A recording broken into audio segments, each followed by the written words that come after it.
Красавица, как идут твои дела? Расскажи, с чем ты нам пришла и как сегодня себя чувствуешь?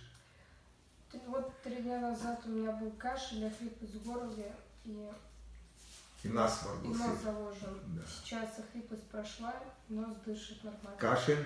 Кашель тоже. С первого раза прошла кашель, так ведь? Да. С первого раза прошла кашель, правильно?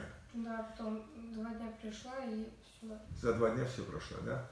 Ну что, красавица, большое тебе спасибо за наш общий успех. Спасибо.